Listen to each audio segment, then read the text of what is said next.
देखिए last lecture में हमने पढ़ा था जो dispersion of white light through the prism लिखा था आपने, वहाँ पे क्या था, जो वाइट लाइट था वो स्प्लिट हुआ था into the 7 components and that group of 7 components is known as spectrum. ठीक है, तो जो हमने प्रिज्म से कराया था, जो आपने स्पेक्ट्रम लिखा, ठीक है, वो कहाँ से मिला था, वो प्रिज्म से रिफ्लेक्ट करा के हमने लिखा था ये। ठीक है, रेनबो क्या है, rainbow is a natural spectrum. अगर हम लोग यहाँ पे देखें तो आप कह सकते हो कि rainbow is a natural spectrum.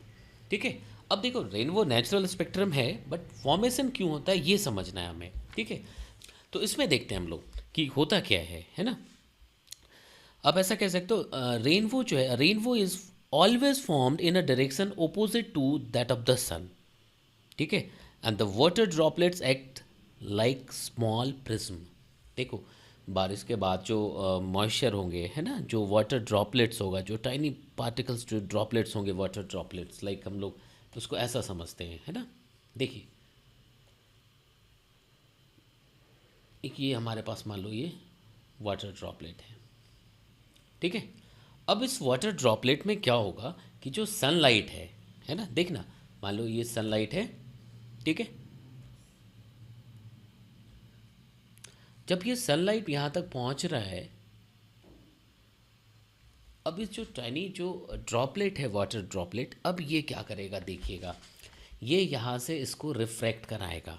ठीक है, और रिफ्रैक्शन भी कैसा होगा, वो स्प्लिट, अब जैसे जो ड्रॉपलेट है, this is the droplet, this one is droplet, तो इसका अपना एक रिफ्रैक्टिव इंडेक्स होगा जो बाहर से डिफरेंट होगा।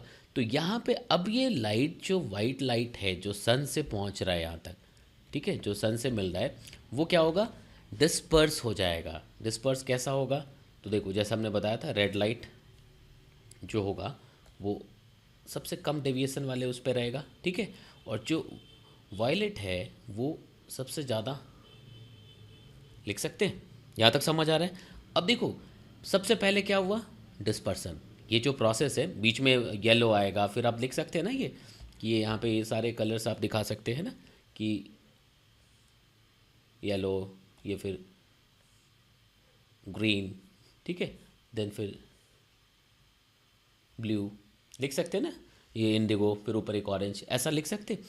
तो सबसे पहले क्या हुआ, ये स्प्लिट हुआ, मतलब सबसे पहला जो प्रोसेस में दिखा आपको, वो क्या लिखोगे, डिस्पर्सन। ठीक है, डिस्पर्सन ऑफ वाइट लाइट।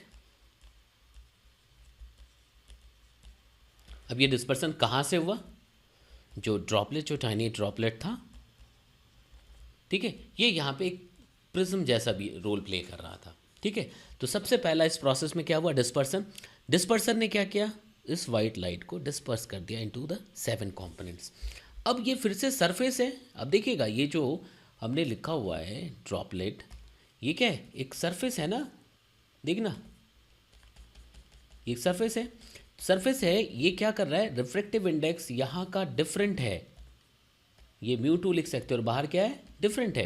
तो अब ये क्या है, बाउंड्री है। अब यहाँ से क्या होगा, इंटरनल रिफ्लेक्शन, इसके अंदर ही क्या होगा, ये रिफ्लेक्ट हो जाएगा। तो अगर मैं इंटरनल रिफ्लेक्शन दिखाऊं, फिर ये लाइट जो रेड था वो यहाँ से रिफ्लेक्ट होके इधर आ गया, लिख सकते हैं, यहाँ तक समझ आ रहा है, लिख सकते हैं ना। अब देखो ये किस तरह से रिफ्लेक्ट हुआ, यहाँ तक समझ आया, फिर ये देखो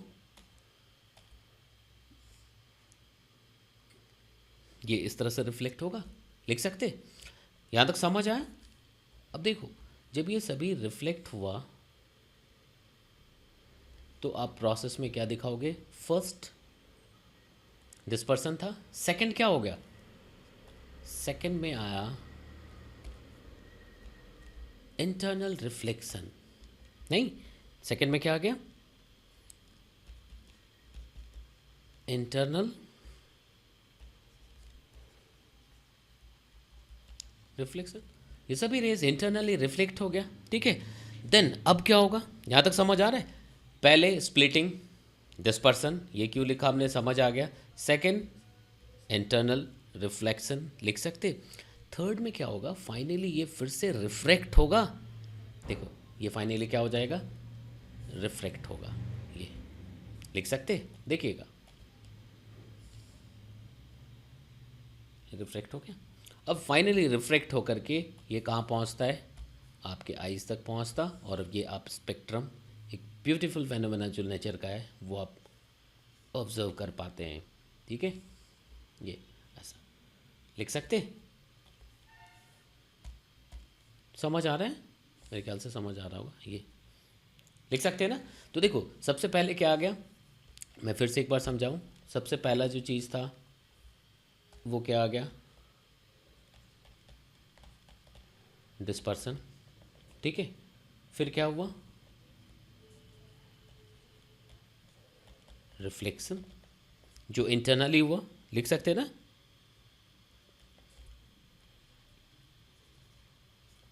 ठीक है, फाइनली क्या हुआ, अगेन रिफ्रैक्शन। ठीक है, तो देखो ये तीनों मिलकर के क्या बना गया, रेनबो। ठीक है, अ नेचुरल स्पेक्ट्रम। यहाँ तक समझ आ रहा है। तो देखना ये, अब देखो स्पेक्ट्रम जब दिखता है वो रेन के बाद, है ना, जो शॉवर उसके बाद आपको दिख जाता है ये रेनबो, है ना। तो रीज़न क्या, वो प्रोसेस क्या हुआ बनने का, कि भाई एक ये आप कह सकते ड्रॉपलेट। ठीक है, अभी ड्रॉपलेट में क्या हुआ, टाइनी ड्रॉपलेट था, ये एक प्रिज्म की तरह बिहेव किया।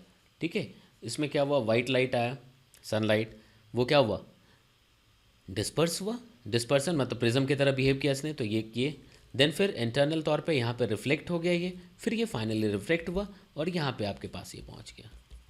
आपने ये ऑब्जर्व किया, वाह का, लिख सकते, यहाँ तक समझ आ रहा है। तो देखो रेनबो फॉर्मेशन में कौन कौन से फिजिकल जो कॉन्सेप्ट है वो यूज़ होते हैं, वो यहाँ से दिख रहा है आपको। ठीक है, क्या होता है, कैसे होता है, क्यों ये रेनबो फॉर्मेशन होता है, ये समझ आ रहा है। अब जो एक स्टेटमेंट लिखा होता है कि रेनबो इज़, लिख सकते हैं, always formed in a direction opposite to that of the sun. ये समझ आ रहा है, क्योंकि सन से सनलाइट आना है तो सन की जस्ट ओपोजिट ये फॉर्म करेगा। ठीक है, तो रेनबो फॉर्मेशन में dispersion, internal reflection and refraction, इन तीनों का इंपॉर्टेंट रोल था। वो कैसे हुआ समझ आ गया, गुड। इसको देख लीजिए, फिर नेक्स्ट जो लेक्चर होगा वो एटमॉस्फेरिक रिफ्रैक्शन पे होगा हमारा। ठीक है।